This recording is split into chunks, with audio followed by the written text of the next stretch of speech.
बिल्कुल बिल्कुल। ओके, तो कौन से मंत्रालय पर डील फाइनल हुई? किससे? जो 17 तारीख को बेंगलोर में मीटिंग है उनसे। शपथ की बात कर रहा हूँ, मंत्रालय तो सरकार ही देती है। 2024 में होगी शपथ ब्रिजेश जी।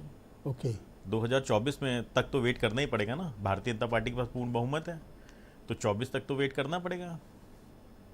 24 में बिल्कुल शपथ होगी। राष्ट्रीय लोकदल के माननीय जयंत चौधरी जी बिल्कुल मंत्री बनेंगे, लेकिन 2024 अभी शपथ नहीं लेंगे, 24 में लेंगे। हाँ बिल्कुल 24 में लेंगे। और जो एक और अगर ले लिए तो नहीं ब्रिजेश जी देखिए, रोहित अग्रवाल का ये बयान रिकॉर्ड में रखा जाए। हाँ बिल्कुल बोलिए। ब्रिजेश जी, बिल्कुल ब्रिजेश जी। देखिए, भारतीय जनता पार्टी जिस तरीके से जन विरोधी गतिविधियों में सम्मिलित है, जिस तरीके से किसान विरोधी, जिस तरीके से व्यापारी विरोधी, आज आप देखिए व्यापारियों के लिए नया शगुफा लेके आए हैं कि उनको ईडी भी लगा दी उनके पीछे। आपने जब जीएसटी लगाई, अरे वो छोड़ो, ये बताओ कि खीर खाने का क्या मतलब है? इस तरह के ट्वीट कर रहे हैं, मीडिया से मिल नहीं रहे हैं, छिपे छिपे चौधरी साहब घूम रहे हैं, तो चर्चा तो है कि शपथ होने जा रही है। ब्रिजेश जी, चौधरी साहब तो जनता के बीच में है, उनके कार्यान्वयन जनता के बीच में है। मैं आपके सामने डिबेट में बैठा हूं, कहां छिप रहे हैं राष्ट्रीय लोकदल? राष्ट्रीय लोकदल कभी नहीं छिपता। राष्ट्रीय लोकदल हमेशा जनता की सेवा के लिए तत्पर है और किसानों की समस्या को लेकर खड़ा है। ओके, रामाशीष राय आपके यहाँ किस पोजीशन पे है? प्रदेश अध्यक्ष है हमारे। उन्होंने स्टेटमेंट दिया कि समाजवादी पार्टी के साथ लड़े, हमारी मान्यता चली गई। बिल्कुल, प्रदेश अध्यक्ष हैं, प्रदेश अध्यक्ष की जिम्मेदारी है और प्रदेश अध्यक्ष को इसीलिए जिम्मेदारी दी गई है, उसकी अपनी भावनाएं हैं, उनको बिल्कुल अपनी भावनाओं को प्रकट करने का वो स्वतंत्र है और उनको अपनी क्या पार्टी उनके इस बयान पे साथ खड़ी है कि आप सपा के साथ लड़ते हैं तो आपकी मान्यता चली गई? नहीं, आप हार गए चुनाव, आप अपने अलायंस पार्टनर के लिए ये कह रहे हैं? नहीं ब्रिजेश जी, देखिए, राष्ट्रीय लोकदल का समाजवादी पार्टी के साथ गठबंधन था, 2019 में था, 2022 में था और हमने चुनाव लड़ा। हम था नहीं है राष्ट्रीय लोकदल। आपने 2 बार था वर्ड बोला। नहीं, बिल्कुल बिल्कुल, मैं अपने शब्द वापस लेते हुए मैं अपने आप को करेक्ट करता हूं। राष्ट्रीय लोकदल पूरी तरीके से अपने गठबंधन साथी के प्रति ईमानदार है और हमारा गठबंधन साथी से भी हम यही उम्मीद करते हैं कि हमारे प्रति ईमानदार रहे। भारतीय जनता पार्टी एक अफवाह बनाना चाहती है बाजार के अंदर।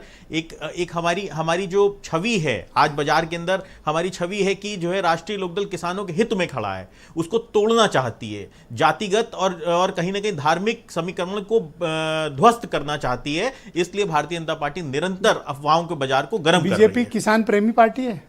नहीं, बिल्कुल किसान विरोधी पार्टी है। 700 किसानों की शहादत हुई। आप देखिए, किसान आंदोलन जो हुआ, आजाद भारत का सबसे बड़ा किसान आंदोलन हुआ भारतीय जनता पार्टी के कार्यकाल में। और भारतीय जनता पार्टी ने 3 काले कानून लेके आई थी, वो उद्योगपतियों के हित में थे, किसान हित में। क्या कसम खाते हैं कि बीजेपी के साथ नहीं जाएंगे? नहीं ब्रिजेश जी, आज हम जो स्टेटस है हमारा, आज नहीं बिल्कुल आज इस समय हमारा स्टेटस है। देखिए, भविष्य वक्ता भाइयों नोट किया जाए, आज इनका स्टेटस इस घंटे है। ब्रिजेश जी, मैं भविष्य वक्ता थोड़ी ना हूं। नहीं, ठीक बात है। हाँ, भविष्य वक्ता थोड़ी ना, मैं भविष्य बताने के लिए मुझे नहीं लगता कि मुझे उतनी नॉलेज है कि मैं भविष्य देख के बता पाऊं। उसके लिए तो मुझे लगता है कि किसानों का भला कैसे होगा जब जयंत के पास पावर होगी? राष्ट्रीय लोकदल करेगा किसानों का भला। राष्ट्रीय लोकदल शपथ हो जाए। नहीं, शपथ 2024 में होगी, बिल्कुल होगी, और जन विरोधी सरकार को हटा के होगी। 2024 में जो जन विरोधी सरकार है उसको हटा के जो बेंगलोर में बैठक होने जा रही है उसमें माननीय जयंत चौधरी जी स्वयं जाएंगे। 2019 में पता है 3 सीट आप लड़े थे, चौधरी साहब, बड़े चौधरी अपनी सीट तक हार गए थे। नहीं ब्रिजेश जी, देखिए, बड़े चौधरी, मथुरा, मुजफ्फरनगर। देखिए, चौधरी अजीत सिंह जी का स्टेटमेंट, चुनाव के ठीक बाद का जो स्टेटमेंट था, जो मेरी व्यक्तिगत वार्तालाप उनके साथ हुई थी, जब मैं बहुत दुखी था और भी हमारे साथ कार्यकर्ता बैठे हुए थे, वो सब बहुत दुखी थे, तो चौधरी साहब का एक स्टेटमेंट था कि क्यों दुखी हो तुम लोग, हम लोग तो जीत के आए हैं। जो सामाजिक ताना बाना भारतीय जनता पार्टी ने ध्वस्त किया था, उस ताने बाने को हम आज वापस उस ताने बाने को बना के मुजफ्फरनगर को हम तो वापस अब ये बताइए कि जयंत चौधरी ऐसे द्व्यर्थी और ऐसे बयान खुद देते हैं ताकि ऐसी चर्चाओं को बल मिले। खीर खाने का क्या मतलब होता है? विजय जी, जिस तरीके से आज देश के अंदर खीर खाना, पता इधर क्या समझते हैं लोग? नहीं, बिल्कुल मलाई खाना। नहीं, मलाई कौन दे सकता है? सुनील साजन के पास है नहीं, ये तो बेचारे खुद अपना परेशान है कि किसी तरह आगे बढ़े। आप मलाई कौन देगा? समीर सिंह देंगे? नहीं ब्रिजेश जी, देखिए, चुनाव में कितना समय रह गया? 8-9 महीने। तो अगर भारतीय जनता पार्टी की विदाई होने जा रही है तो खीर तो बनती है ना। खीर तो बनती है भारतीय जनता पार्टी की विदाई करके। ओके, चारू चौधरी हैं, उन्होंने भी एक स्टेटमेंट दिया है। जयंत चौधरी की पत्नी, वो फेक अकाउंट है विजय जी, उस पे मुझे लगता है कि आपका प्रतिष्ठित चैनल है, उसका संज्ञान ना लीजिए। हाँ, वो फेक अकाउंट है और मैंने खुद ट्वीट करके ये मैंने एक चैनल द्वारा।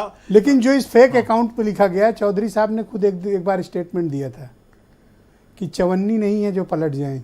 नहीं, बिल्कुल राजनीति में देखिए, राजनीति में स्टेटमेंट्स याद दिए रखा जाते जाए ये हैं। बयान। हाँ बिल्कुल बिल्कुल। क्या बयान था? बिल्कुल ब्रिजेश जी, बिल्कुल बयान था। चवन्नी नहीं है जो पलट जाए। मैं एग्री करता हूं, और कोई भी बयान राजनीति में दिया हुआ कोई भी बयान कभी मरता नहीं है, वो हमेशा आर्काइव में रहता है। और मैं तो आप एक बार हमारे दर्शकों को स्पष्ट करें कि आपकी कोई बात बीजेपी से नहीं चल रही और आप मंत्रिपरिषद में विस्तार में सम्मिलित नहीं होंगे, आप बीजेपी के साथ नहीं जा रहे हैं। क्लियर? मैं आपको बिल्कुल क्लियर स्टेटमेंट आज तक का? हाँ, मेरी खुद आज तक का, अभी तक का, जब मैं आपके डिबेट में बोल रहा हूं तब तक का मेरी खुद माननीय जयंत चौधरी जी से बात हुई है। उसके अनुसार हमारा भारतीय जनता पार्टी के साथ कोई संपर्क नहीं है। हम किसी भी तरीके से भारतीय जनता पार्टी के साथ किसी भी वार्तालाप में इन्वॉल्व नहीं है। शुक्रिया आपका। डॉक्टर समीर सिंह भारतीय जनता पार्टी के प्रवक्ता हैं। समीर जी